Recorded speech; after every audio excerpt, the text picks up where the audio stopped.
Graça e paz, meus irmãos da Igreja Batista Filadélfia. Aqui é o pastor Jefferson Tinoco, da Igreja Batista em Parque Chaperó, em Itaguaí. É um grande prazer poder falar com os irmãos, principalmente para a juventude. Confesso que tem um tempinho que eu não falo para vocês, viu, galera? Eu, durante muitos anos da minha vida, fui líder de juventude aqui na região. Há quase 10 anos, né? Aqui como conselheiro da Juberge, coordenador da região sul do estado do Rio de Janeiro pela Juventude Batista do estado do Rio, e aqui na região também durante muitos anos, e já sou há 9 anos pastor aqui dessa igreja, onde o pastor Jonas teve o prazer de estar aqui também, e eu tive o prazer de estar aí junto com a minha esposa.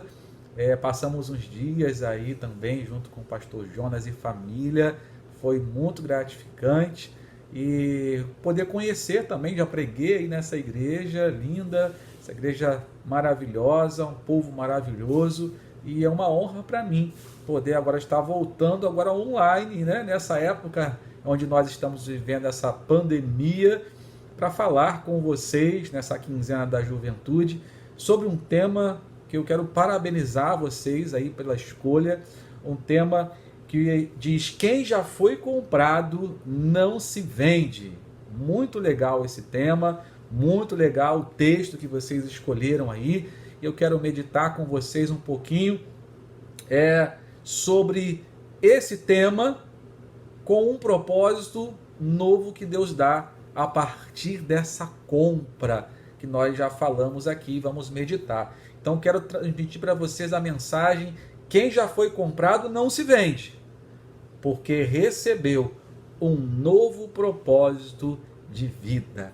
Quero convidar você aí a abrir a sua Bíblia, então, para a gente navegar aqui nesse texto em 1 Coríntios 6, de 18 ao 20, e depois a gente vai para um outro texto aqui, continuar falando sobre essa compra e o novo propósito que recebemos com ela. Amém, queridos? Abra sua Bíblia então aí, e assim como eu faço aqui na igreja, eu quero pedir para você também aí, passe esse link aí dessa mensagem para os seus amigos, divulga bastante aí esse link, porque certamente Deus tem algo maravilhoso para falar ao coração de vocês, tá bom? Então seja um instrumento de Deus, seja canal de bênção para transmitir esse link aí para a sua galera, nos seus grupos, tá bom? Abra aí então em 1 Coríntios capítulo 6, versículo 18 até o 20, que diz o seguinte: fujam da imoralidade sexual,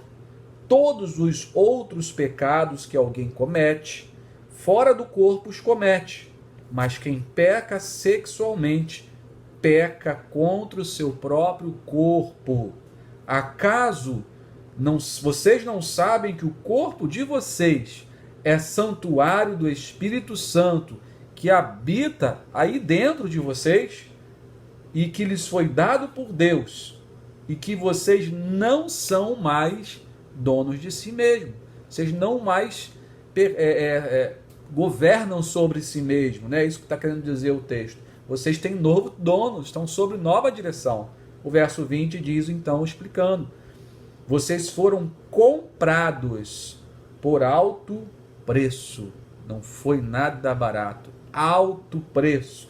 Portanto, glorifiquem a Deus com o seu próprio corpo. Olha só, nesse finalzinho do versículo, portanto, glorifiquem a Deus com o seu próprio corpo. Mostra então que a partir dessa compra, você, meu querido irmão, minha querida irmã, jovem, adolescente, nós recebemos um propósito novo, que é o quê? Glorificar a Deus com o nosso corpo. Você já deve ter ouvido falar aqui dessa igreja na cidade de Corinto.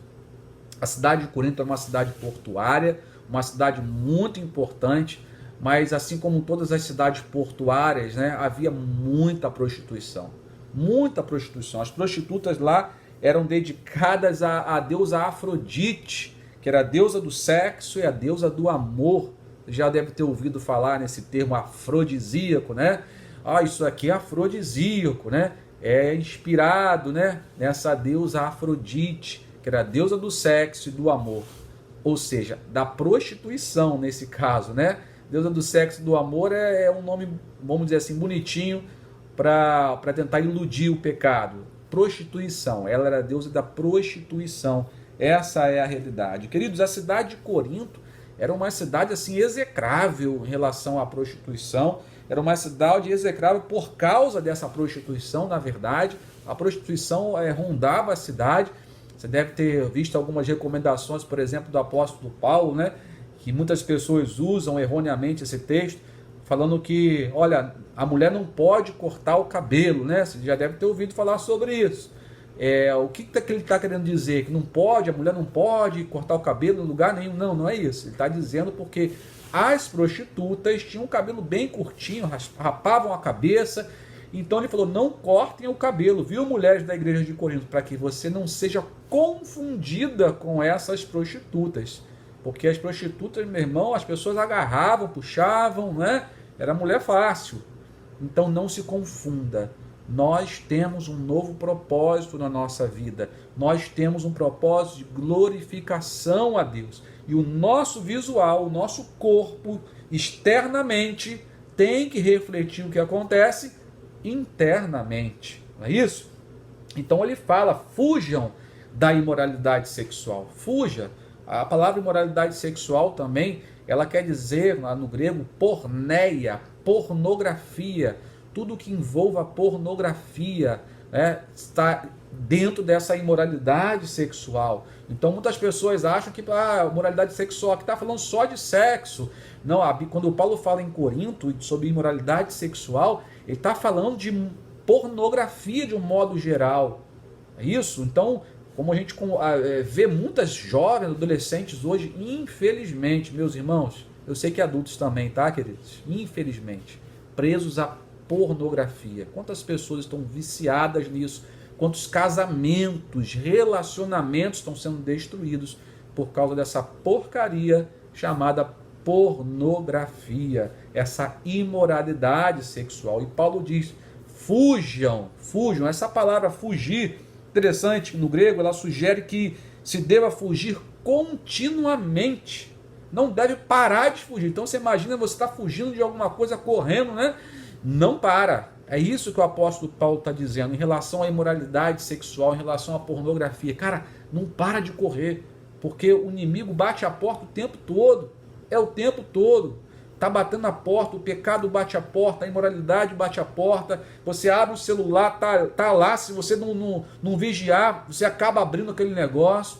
É grupos, às vezes, que a gente participa. Eu já saí de grupos assim, grupos de pessoas que fizeram serviram o quartel comigo, e onde eu estava, abri assim, o vídeo aparecia lá, quando eu fui ver era imoral, coisa de imoralidade sexual, coisas, palavras, áudios, coisas, e o que eu fiz? Eu fugi como? Saindo.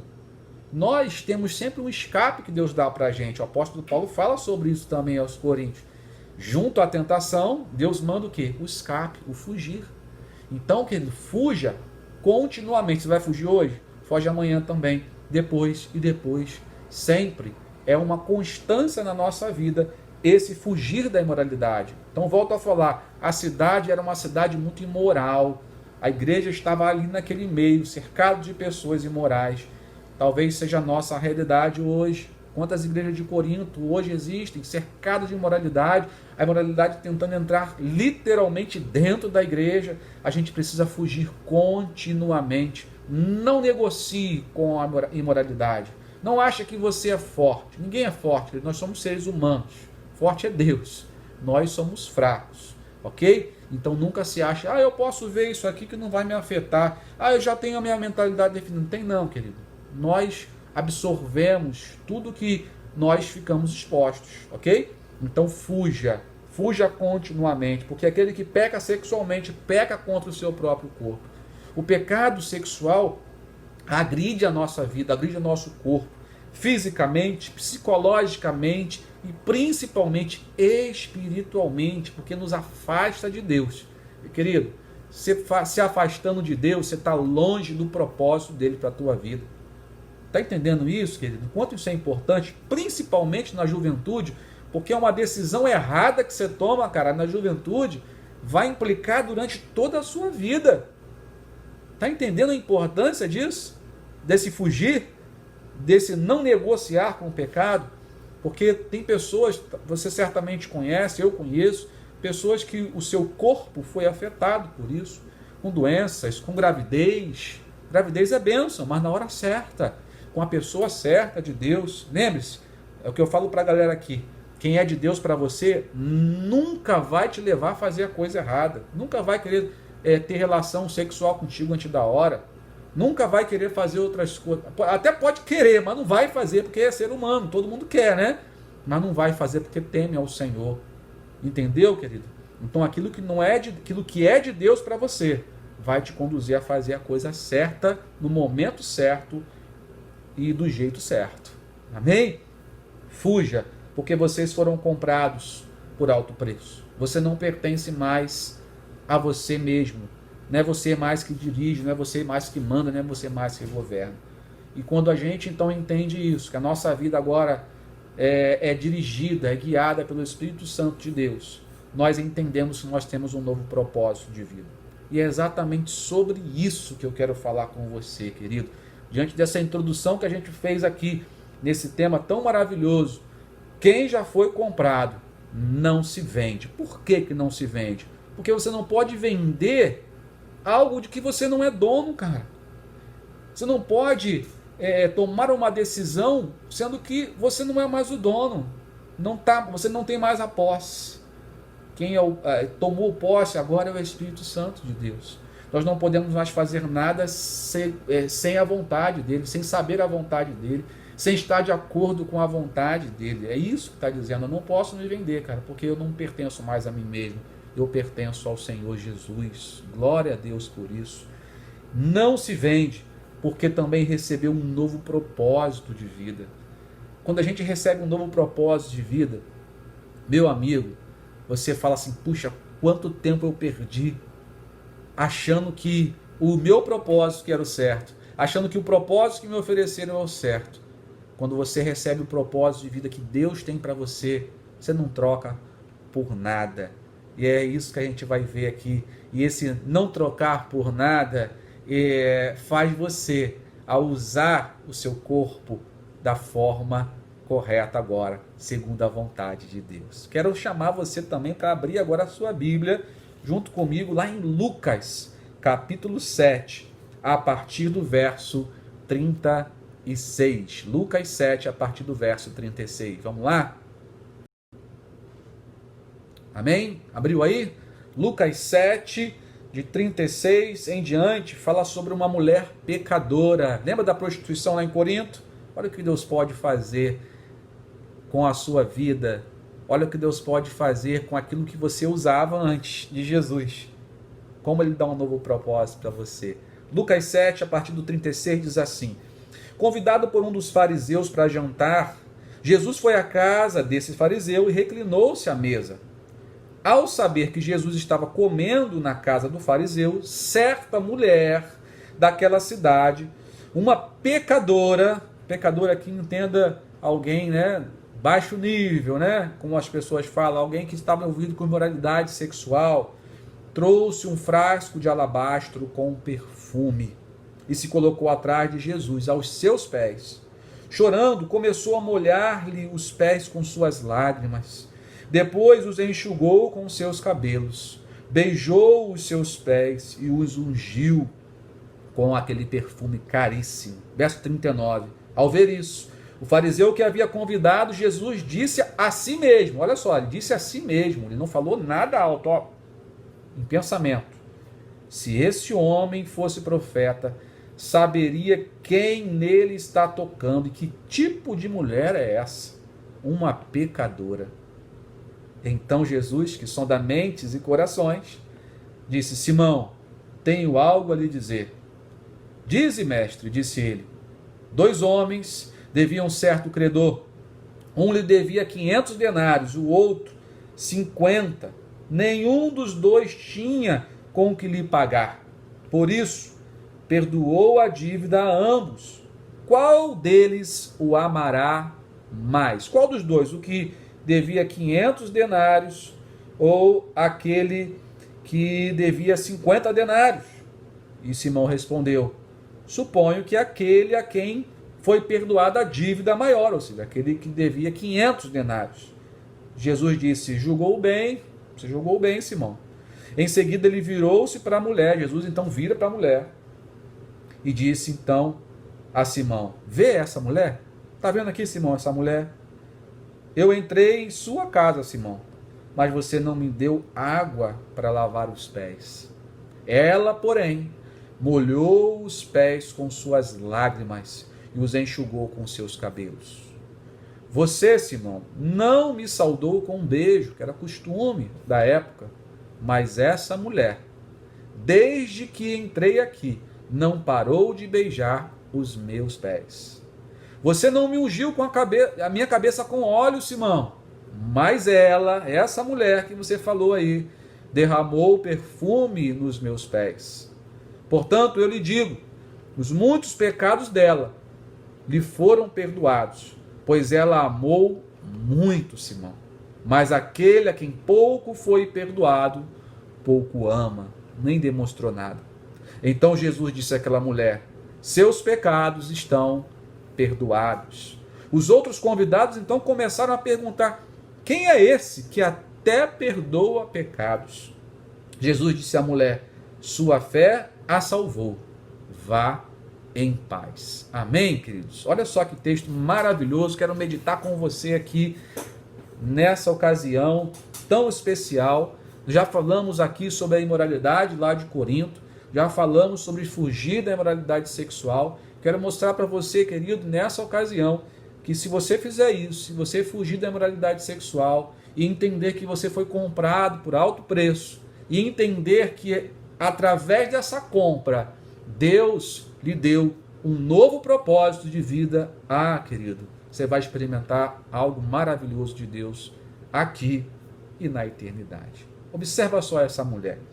Jesus foi convidado então por um fariseu para jantar e foi à casa dele, reclinou-se à mesa, era natural, a mesa bem baixinha, né? O judeu se reclinava, às vezes ficava de joelho com os pés para trás, ali comendo aquela refeição. E essa mulher, ela entrou, ela soube que Jesus estava ali, ela entrou naquela casa, e na casa do fariseu, e fez algo assim inesperado. Primeiro que era inesperado uma mulher entrar numa casa de um homem.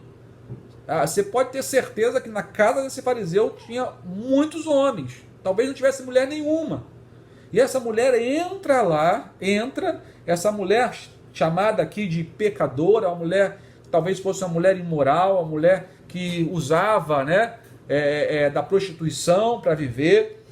A gente não sabe, não diz aqui exatamente como foi o encontro dela anterior com Jesus, mas talvez Jesus tenha tido um encontro com ela ali, e ela então recebeu esse perdão do Senhor Jesus, recebeu essa nova vida em Cristo Jesus. Essa mulher, essa mesma mulher que era então desprezada totalmente, a mulher já era desprezada por ser mulher naquela época, e por ser pecadora, né, moral, prostituta, mais ainda. E essa mulher então entra nessa casa, ela trouxe um frasco de alabastro com perfume. Isso era caríssimo, irmãos, era algo muito caro, muito caro. Ela trouxe e se colocou atrás de Jesus, imagine Jesus com os pés para trás, e chorando, começou a molhar os pés de Jesus com as suas lágrimas. Imagina que deve ter chorado pra caramba, né? A ponto de molhar os pés de Jesus, tamanha a emoção dessa mulher ao estar aos pés de Jesus. Depois enxugou os pés de Jesus com seus cabelos, provavelmente cabelos ali grandes, secou os pés de Jesus, os beijou e os ungiu então com aquele perfume. Olha só que cena. Você consegue imaginar essa mulher entrando e fazendo toda essa cena real, verdadeira, sincera, e aqueles homens assim olhando? Que negócio é esse? De onde que essa mulher saiu? Olha só o que essa mulher está fazendo com Jesus. Olha só que coisa. E foi exatamente assim que eles olharam. Eles olharam então, você vê aqui no verso 39, que eles olharam com olhar de crítica. Mas eu quero meditar com você aqui exatamente na atitude dessa mulher. Lembre-se, essa mulher é uma mulher então que estava envolvida antes do encontro com Jesus, antes de conhecer Jesus, estava envolvida com imoralidade sexual, com uma vida imoral, promíscua. Uma mulher que antes usava o seu corpo como um instrumento de pecado. Essa mulher que usava o alabastro, esse perfume, para seduzir homens, para atrair homens, não é isso que o perfume faz, né? Aquela fragrância gostosa, né? Imagina, sedutora, né? Para seduzir homens. Ela então, que usava os seus longos cabelos, então, para jogar, né? Aquele jogo de sedução, para atrair os homens. Essa mulher, então, que usava a sua boca para beijar tantas e tantas bocas, como muitos jovens, adolescentes fazem hoje, não é isso? Beijei muito, né? Beija para lá, beija para cá, não sabe nem quem beijou. Essa mulher também. Ela usava a boca dela como um instrumento de pecado. Estou dizendo que beijar é pecado não, tá, querido? Estou dizendo que dessa maneira sim. E ungiu os pés de Jesus com o perfume. Não quero dizer também que em relação às lágrimas, uma mulher que vive dessa maneira, uma pessoa que vive dessa maneira, que tem um prazer momentâneo, ela no final da noite, quando ela está sozinha, ela beira as lágrimas, porque ela não preencheu o vazio do seu coração. Então essa mesma mulher que teve um encontro com Jesus, olha, observa que coisa maravilhosa. Lembra que eu falei que quando nós somos comprados, quando nós entregamos nossa vida para Jesus e entendemos que estamos sob nova direção, novo dono, o nosso propósito é mudado. O que diz o texto que nós lemos em 1 Coríntios 6, verso 20? Portanto, glorifiquem a Deus com o seu próprio corpo. Essa mulher agora, após o encontro com Jesus, ela glorifica a Deus com o seu próprio corpo. Ela glorifica a Deus com aquilo que o Senhor havia dado para ela. Ela glorifica a Deus com aquilo que antes era instrumento de pecado, agora é instrumento de adoração ao Senhor. Olha que coisa maravilhosa. Essa mulher então, o seu corpo que era instrumento de pecado, agora está debruçada, não em cima de um homem, não embaixo de um homem, mas aos pés de Jesus. Essa mulher que antes usava o perfume para seduzir homens, agora usa o perfume para lavar os pés de Jesus, para lavar, ser colocada sobre Jesus. Essa mulher então, que enxugava, usava os seus cabelos como instrumento de sedução, agora ela enxuga os pés do Senhor com os seus cabelos. Antes ela usava a sua boca, os seus beijos, para tantos homens como instrumento de pecado, envolvia a sua boca, os seus lábios como instrumento de pecado. Agora ela adora ao Senhor, beijando os seus pés. Ela ungiu o Senhor com seus perfumes. E agora as suas lágrimas não são mais lágrimas de tristeza, não são mais lágrimas de solidão, não são mais lágrimas de alguém que quer preencher o vazio do seu peito, mas alguém que foi preenchida por Jesus e agora é grata ao Senhor, glorifica ao Senhor com aquilo que antes era instrumento de pecado, agora é instrumento de adoração. Jesus mudou o propósito daquela mulher. Antes usava o que tinha para pecar, agora usa para adorar. Aleluia! Glória a Deus por isso. Olha o que diz em Romanos, capítulo 6, versículos de 11 a 13 e 19 a 23. Diz assim o apóstolo Paulo, verso 11 a 13, Romanos 6, de 11 a 13. Da mesma forma, considerem-se mortos para o pecado, mas vivos para com Deus em Cristo Jesus. Portanto, não permitam que o pecado continue dominando os seus corpos mortais, fazendo que vocês obedeçam aos seus desejos. Não ofereçam os membros do corpo de vocês ao pecado como instrumentos de injustiça. Chega disso, você foi comprado. O que antes era usado, o seu corpo, a sua vida, seus dons, seus talentos, seus bens, para instrumento de injustiça, para usar naquilo que não era de Deus. Agora, olha o que diz aqui, antes ofereçam-se a Deus como quem voltou da morte para a vida. Ofereçam os membros do corpo de vocês a Ele como instrumentos de justiça. Glória a Deus. Ofereça seus corpos, os seus membros do corpo a Deus, para fazer a vontade dEle. Olha agora o verso 19 a 23. Falamos isso em termos humanos por causa das suas limitações humanas. Assim como vocês ofereceram os membros do seu corpo à escravidão e à impureza e à maldade que leva à maldade, ofereçam-nos agora em escravidão à justiça que leva à santidade. Quando vocês eram escravos do pecado, ou melhor, que fruto colherão então das coisas das quais agora vocês se envergonham? Que frutos a gente colheu do passado, oferecendo para a injustiça? O fim delas é morte. O fim de usar o corpo que é do Senhor para instrumento de injustiça, para fazer algo que não é da vontade de Deus, é morte, querido. É morte.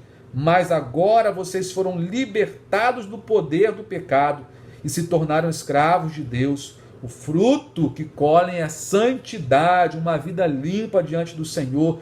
E o fim é vida eterna. Pois o salário do pecado é a morte, mas o presente, o dom de Deus, gratuito, é vida eterna em Cristo Jesus. Olha que coisa maravilhosa. Essa mulher mostra para a gente, então, que quando eu fui comprado, eu não posso mais usar como eu usava antes. Eu tenho que usar para glorificar a Deus. Eu tenho que usar para adorar a Deus. Quantas pessoas, quantos jovens, adolescentes, às vezes estão com um pé na igreja e um pé no mundo, e se esquecem, então, que você não tem mais ligação lá fora, querido. Você pertence ao Senhor, você tem dono. Usa o que Deus te deu, a sua voz, usa a sua boca para glorificar a Deus. Usa o seu corpo, não é para sair aí ficando com um monte de gente, passando na mão de todo mundo. Não, você é uma bênção nas mãos do Senhor. Glorifica a Deus com o seu corpo, glorifica a Deus com o seu testemunho. Deus tem uma pessoa dele para você casar. Eu sou testemunho disso. Valeu a pena demais, querido. Vale a pena esperar no Senhor. A gente colhe frutos para a vida eterna, frutos maravilhosos. Não se venda, querido, porque você não pertence mais a você mesmo. Glorifica a Deus com o seu corpo, assim como essa mulher fez. E o fariseu então ficou incomodado com aquele negócio. Essa mulher é pecadora. Como é que pode esse homem dar atenção para ela? Jesus conta então essa história. 2 homens deviam certo credor. Um deles devia 500 denários e o outro 50. Nenhum dos dois tinha com que pagar. Por isso, perdoou a dívida de ambos. Qual deles o amará mais? Jesus perguntou. Simão respondeu, suponho que aquele que teve a dívida maior. Jesus falou, você julgou bem. Tá certo, né? O seu julgamento está certo. Aquele que teve a sua dívida maior. 500 denários. Denário, querido, era uma moeda de prata equivalente à diária de um trabalhador braçal. Imagina 500 dias de trabalho, mais de 1 ano e meio de trabalho perdoado. Imagina quanto isso dá, querido. Imagina só quanto isso dá em dinheiro. Uma dívida que eles não podiam pagar. Isso aqui é só um exemplo, independente dos 50, do 100, do 500, é só um exemplo que Jesus está usando o seguinte, a dívida do pecado, você não tinha condição nenhuma de pagar, por isso eu paguei por você. Está entendendo? Nós não tínhamos condições nenhuma. A Bíblia diz para a gente em Salmo que ninguém pode pagar a Deus o preço da sua própria vida. Que não existe, em Timóteo ele fala que não existe outro mediador entre Deus e o homem a não ser Jesus Cristo. Pedro fala em Atos 4, verso 12, que não existe nenhum outro nome dado entre os homens pelo qual devamos ser salvos a não ser Jesus Cristo. Não tem, querido, ninguém para pagar a nossa dívida a não ser Jesus. Só Ele tinha condições de fazer isso. Porque uma condenação eterna requer um sacrifício eterno. Jesus Cristo, por ser Deus, Ele é eterno. Então Ele sacrificou de uma vez por todas. E só Ele, só nele não havia pecado. Por isso o sacrifício foi aceito por Deus. Está entendendo, meu irmão, minha irmã? Então olha só, lá em Lucas 19, mostra para a gente então, que quando a gente também, assim como essa mulher, a gente recebeu um novo propósito, a gente entende que quebra a ligação com o passado. Lá em Lucas 19, 7 e 8, a história que você conhece muito bem sobre Zaqueu, Jesus teve um encontro com aquele homem que era publicano, cobrador de impostos, um homem odiado pelo povo judeu, um homem que era reconhecidamente ladrão, roubava, era desonesto. E Jesus teve um encontro com ele, levou ele foi para sua casa com Jesus, sua casa foi transformada, e a prova disso, através dos frutos que ele deu. Versos 7 e 8. Todo o povo viu aquilo, assim como esse fariseu aqui, olhando essa mulher. Viu Zaqueu então, Jesus entrando na casa de Zaqueu, e começou a se queixar. Ele se hospedou na casa de um pecador. Mas Zaqueu levantou-se e disse ao Senhor: olha, Senhor, estou dando a metade dos meus bens aos pobres, e se alguém extorquir alguma coisa, devolverei 4 vezes mais. Olha, Senhor, olha que coisa maravilhosa. Sabe o que Zaqueu estava demonstrando aqui? Olha, Senhor, o que eu recebi do Senhor é muito mais valioso do que aquilo que o mundo me ofereceu. O que eu recebi do Senhor Jesus, aquilo que preencheu o vazio do meu peito, que o mundo tentou, mas não conseguiu preencher, o dinheiro, as coisas que o mundo ofereceu, nada disso substitui o que eu acabei de ganhar. Então, eu dou metade dos meus bens aos pobres e restituo 4 vezes mais, porque aquilo que eu ganhei, esse novo propósito de vida, não tem preço. Glória a Deus por isso. Não se compara. O propósito que Deus te dá, quando Ele te compra com alto preço, não tem comparação com tudo aquilo que você possa ter ganhado ou com aquilo que o mundo pode te oferecer. Não troque o que Deus te deu ou o que Ele quer te dar por aquilo que o mundo está te oferecendo. Lembra-se? Fuja constantemente, porque não vale a pena seguir aquilo que o mundo tem para você, meu irmão, minha irmã. Abraça aquilo que o Senhor está te oferecendo nessa ocasião. Amém, querido? E ele termino para você aqui nessa mensagem com a palavra que Jesus disse. Jesus disse para ele: olha, Simão, vê essa mulher, você está vendo ela. Olha, eu entrei na sua casa. Você, Simão, não me deu água para lavar os pés. Era comum receber um convidado lavar os pés. Imagina a poeirada que tinha naquela época, né? Andando de sandália ainda por cima. Ela, porém, molhou os meus pés com suas lágrimas e os enxugou com seus cabelos. Olha o que essa mulher fez. Algo inesperado por qualquer outra pessoa. Ela fez muito além do esperado. Você não me saudou com um beijo, que era esperado. Mas essa mulher, desde que entrei aqui, não parou de beijar os meus pés. Era considerado uma humilhação alguém fazer isso. Ela então fez algo além do esperado, desculpe. Você não ungiu a minha cabeça com óleo, era natural, era refrescante fazer isso naquele sol escaldante. Mas ela derramou perfume nos meus pés, nos meus pés. Algo tão caro, muito mais caro do que o óleo que você gastaria. Quem recebeu um novo propósito, não fica pensando: não vou entregar oferta, será que eu entrego o dízimo? É do Senhor. O dízimo é o mínimo que eu posso oferecer ao Senhor. Trabalhar para o Senhor é o mínimo que eu posso fazer para Ele. Oferecer-me por completo ao Senhor é o mínimo que eu devo fazer para o Senhor, querido. Essa mulher ofereceu tudo que tinha, todo o seu ser, todos os seus bens, o que ela tinha de melhor. E Jesus disse: os muitos pecados dela lhe foram perdoados, pois ela amou muito, Simão.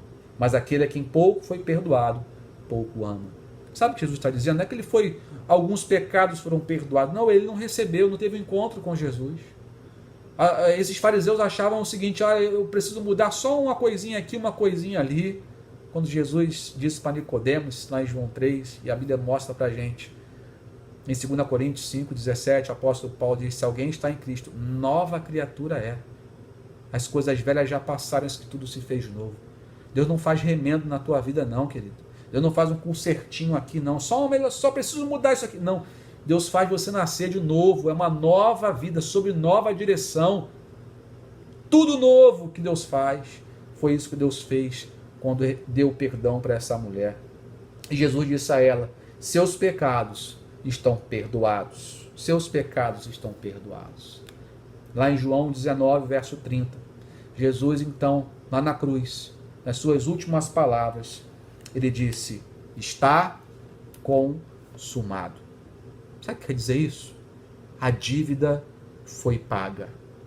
Jesus pagou na cruz a dívida, não dele, minha, sua, nossa, de toda a humanidade. Jesus disse, está consumado. Pai, a dívida foi paga. Sabe, a palavra grega para estar consumado, para dívida paga, significa tetelestai. Essa palavra era usada, querido, nas prisões, ou quando uma dívida era paga, da seguinte maneira, vou ilustrar para você rapidamente.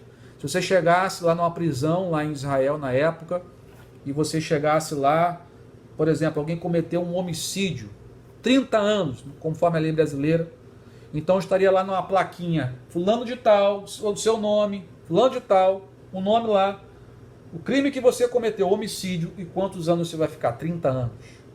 Se você voltasse lá, 30 anos depois, você encontraria lá a mesma plaquinha, fulano de tal, homicídio, 30 anos, mais um carimbo assim, tuf, escrito tetelestai. A dívida dele foi paga. Agora ele está livre para viver uma nova vida com Jesus. Você também está livre para viver uma nova vida com Jesus a partir do momento em que você aceita esse perdão que o Senhor te oferece. Não é que o Senhor te pede perdão, não. Ele recebe o seu pedido de perdão, o seu cancelamento da dívida. Você pede perdão ao Senhor e Ele diz, a dívida foi paga, você está perdoado. Viva uma nova vida com Jesus. Mas agora, sob nova direção. Foi o que Jesus disse para essa mulher. Jesus disse a ela, a sua fé a salvou. Vá em paz. Só vá em paz. Quem então recebe de Jesus esse perdão, recebe de Jesus essa nova vida. O Senhor Jesus quer te oferecer essa nova vida. Ele quer que você receba o seu perdão e entenda que o que Ele fez por você na cruz é definitivo. E você precisa entender que você foi comprado por alto preço. Sabe para quê? Não só para você não se vender, mas para que você entenda que essa compra te deu um novo propósito para a sua vida. Você quer receber esse novo propósito, meu irmão, minha irmã, jovem, adolescente? Você quer, em nome de Jesus? Eu quero orar por você nesse momento. Deus, nós te louvamos por essa rica oportunidade de estarmos juntos com essa igreja tão linda, ó Pai. Igreja Batista, Senhor Filadélfia, ali em Conselheiro Lafayette. Muito obrigado pela vida do pastor Jonas, Senhor, da sua família. Obrigado pelo convite da Julie. Que em nome de Jesus, essa mensagem, ó Pai, possa, Senhor, entrar nos corações e produzir muito fruto, ó Pai. Que as pessoas que aqui estão nos ouvindo possam, Senhor, entender a importância dessa compra que Jesus fez. Foi com seu sangue na cruz, alto preço, para que elas pudessem, Senhor, entender que elas não podem se vender, porque elas têm um novo dono, sob nova direção, e também precisam entender que essa compra foi para que elas glorifiquem a Deus com um novo propósito que o Senhor tem para elas. Receba essas pessoas que estão nesse momento decididas a viver esse novo propósito com o Senhor. Elas possam glorificar a Deus com seu corpo, jovens, adolescentes, adultos, casados, seja qual for a faixa etária, ó Pai, que está nos ouvindo, que possam entender e valorizar essa compra, ó Pai, e viver de tal forma, Deus, que glorifiquem ao Senhor com o seu corpo, com a sua vida, com tudo que tem e que são. Em nome de Jesus. Amém. Deus abençoe poderosamente a sua vida. Foi um prazer estar com vocês aqui. Que Deus te abençoe em nome de Jesus.